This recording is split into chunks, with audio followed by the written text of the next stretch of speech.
할렐루야. 사랑하는 성도 여러분, 평안한 하루 보내고 계십니까? 오늘은 잠언 2장 말씀으로 함께 은혜를 나누고자 합니다. 제가 봉독하겠습니다. 내 아들아, 내가 만일 나의 말을 받으며 나의 계명을 내게 간직하며 내 귀를 지혜에 기울이며 내 마음을 명철에 두며 지식을 불러 구하며 명철을 얻으려고 소리를 높이며 은을 구하는 것 같이 그것을 구하며 감추어진 보배를 찾는 것 같이 그것을 찾으면 여호와 경외하기를 깨달으며 하나님을 알게 되리니 대저 여호와는 지혜를 주시며 지식과 명철을 그 입에서 내심이며 그는 정직한 자를 위하여 완전한 지혜를 예비하시며 행실이 온전한 자에게 방패가 되시나니 대저 그는 정의의 길을 보호하시며 그의 성도들의 길을 보전하려 하심이니라. 그런즉 내가 공의와 정의와 정직 곧 모든 선한 길을 깨달을 것이라.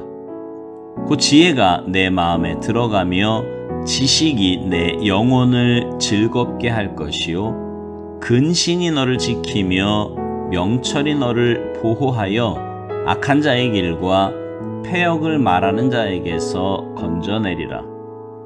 이 무리는 정직한 길을 떠나 어두운 길로 행하며 행악하기를 기뻐하며 악인의 패역을 즐거워하나니 그 길은 구부러지고 그 행위는 패역하니라. 지혜가 또 너를 음녀에게서 말로 호리는 이방 계집에게서 구원하리니 그는 젊은 시절의 짝을 버리며 그의 하나님의 언약을 잊어버린 자라. 그의 집은 사망으로 그의 길은 스올로 기울어졌나니 누구든지 그에게로 가는 자는 돌아오지 못하며 또 생명길을 얻지 못하느니라. 지혜가 너를 선한 자의 길로 행하게 하며 또 의인의 길을 지키게 하리니 대저 정직한 자는 땅에 거하며 완전한 자는 땅에 남아 있으리라. 그러나 악인은 땅에서 끊어지겠고 간사한 자는 땅에서 뽑히리라. 아멘.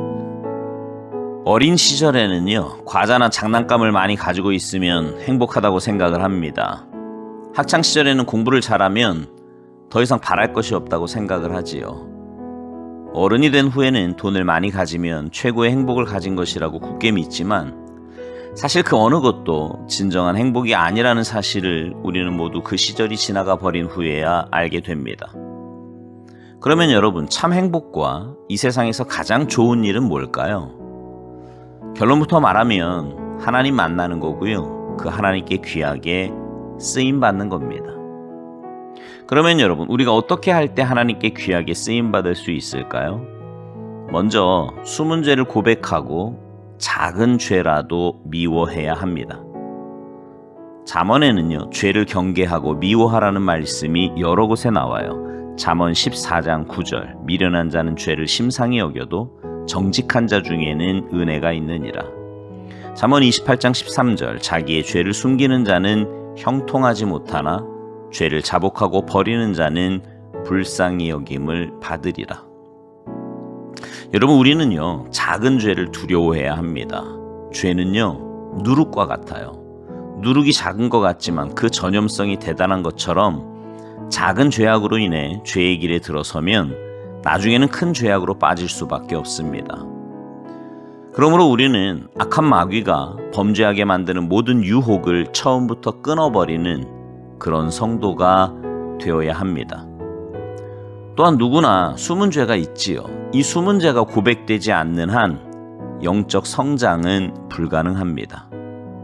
죄는 고백되어야 용서를 받고 해결을 받는 거예요. 고백되지 않은 죄, 용서받지 않은 죄를 품고 사는 것처럼 큰 고통은 없지요. 한 신학자는 이렇게 숨은 죄를 품고 사는 사람들을 비밀 유지자라고 표현했습니다.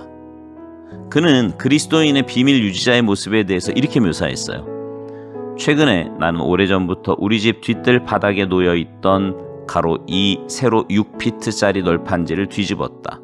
그 안에 참으로 엄청난 벌레 왕국이 세워진 것을 발견하고 얼마나 놀랐는지. 그 어둡고 습한 곳에서 수백만 마리가 살고 있는 듯 보였다. 또한 내가 자기들의 그늘 아래의 삶을 들추어낸 것을 달가워하지 않고 있다는 것도 분명했다. 도망치느라 분주한 벌레들을 보고 있으면서 나는 교회의 그늘 아래에는 과연 무엇이 있을까 하는 생각을 해보았다. 좋은 옷과 억지 웃음 뒤로 비밀을 안고서 교회를 들락거리는 세상의 수많은 사람들이 생각난 것이다. 그들은 찬양을 하고 기도도 드리고 설교도 듣는다. 그러는 동안 그 비밀은 내면 세계에서 골마서 계속 무너져 내리고 있거나 완고한 마음을 일으키는 것이다.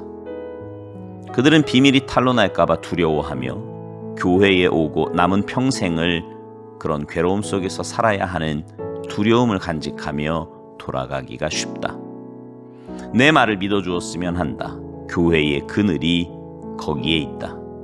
그리고 사람들은 비밀이 탄로나 버렸을 때도 위로받고 의지할 사람이 있는가를 두리번거리며 찾고 있다. 그러나 여러분, 이런 비밀 유지자에게도 희망이 있어요. 그것은 주님의 약속의 말씀이 있기 때문입니다. 요한일서 1장 9절 말씀인데요. 만일 우리가 우리 죄를 자백하면 저는 미쁘시고 의로우사 우리 죄를 사하시며 우리를 모든 불의에서 깨끗하게 하실 것이요. 하나님께 자백하고 당사자에게 고백하면 모든 숨은 죄도 다 용서받을 수 있습니다. 이때 조심할 것이 있는데요. 그것은 당사자 이외에 관계없는 사람들에게까지 숨은 죄를 공개해서 하나님의 영광을 가리거나 사람들에게 불필요한 상처를 주는 것을 삼가해야 하는 겁니다. 또한 작은 죄조차 미워해야 합니다. 예방이 최선의 치료라는 말이 있지요. 죄의 문제에서도 마찬가지예요. 죄를 짓고 회개하는 것보다는 아예 죄를 짓지 않는 것이 최선입니다. 죄를 짓지 않기 위해서는 죄를 멀리하고 더 나아가서 죄를 미워하는 것이 제일 좋은 방법이지요. 영적으로 성장한다는 것은 죄에 대해 민감하다는 것을 의미합니다. 죄도 하나의 부정적인 인격이기 때문에 죄를 좋아하고 죄를 사랑하면 죄도 우리를 가까이 하고 결국은 우리를 점령하고 맙니다. 죄도 일종의 부정적인 생명력을 가지고 있어서 작은 죄가 자라 큰 죄의 세력을 형성합니다. 야고보 사도는요, 이에 대해서 야고보서 1장 15절에서 욕심이 잉태한 즉 죄를 낳고 죄가 장성한 즉 사망을 낳느니라고 경고했습니다. 여러분, 죄에 대해 영적인 민감함을 가지시기 바랍니다. 악은 모양이라도 버리세요. 그래서 여러분의 마음이 정결하고 정직하여서 하나님께 귀하게 쓰임받는 복된 삶이 되기를 간절히 바랍니다. 또 하나, 깨끗한 삶으로 하나님께 쓰임받기 위해서는 적극적으로 의를 실천해야 합니다. 그러니까 죄를 짓지 않는 것으로 그치는 게 아니고요. 적극적으로 의를 실천하는 삶을 살아야 하는 거예요. 오늘 본문 20절 말씀을 보세요. 지혜가 너를 선한 자의 길로 행하게 하며 또 의인의 길을 지키게 하리니. 잠언 13장 9절에는 이런 말씀이 있습니다. 의인의 빛은 환하게 빛나고 악인의 등불은 꺼지느니라. 악인을 이기는 방법은요, 의를 실천해야 함과 선한 길로 가야 함을 보여주는 말씀들이지요. 여러분, 어둠을 몰아내는 가장 좋은 방법이 불을 켜는 것이듯 죄의 세력을 물리치는 가장 좋은 길은 죄를 피할 뿐만 아니라 오히려 적극적으로 의를 실천하는 겁니다. 깨끗함은 죄로부터의 도피가 아니에요. 의를 구하고 선을 행하는 것이 깨끗함이요 성결함입니다. 그러므로 자신의 실수와 과거의 죄에 매달리지 말고 하나님의 자녀된 신분을 바라보고 의를 행할 수 있음을 믿고 의의 사람이 되시기 바랍니다. 우리는 신의가 아닌 신분 때문에 하나님 앞에 설 수 있는 존재입니다. 행함보다 신분이 앞서요. 우리는 의를 행할 수 있는 신분을 가지고 있습니다. 문제는 우리의 마음과 욕구의 태도지요. 이 어두운 세상을 물리치는 방법은 적극적인 의를 실천하는 방법밖에 없습니다. 그러기에 우리에게 주어진 삶의 터전에서 우리는 빛과 소금의 역할을 감당함으로 이 세상의 죄악을 물리칠 뿐만 아니라 주님께 귀하게 쓰임받게 되기를 주님의 이름으로 축복합니다. 아멘.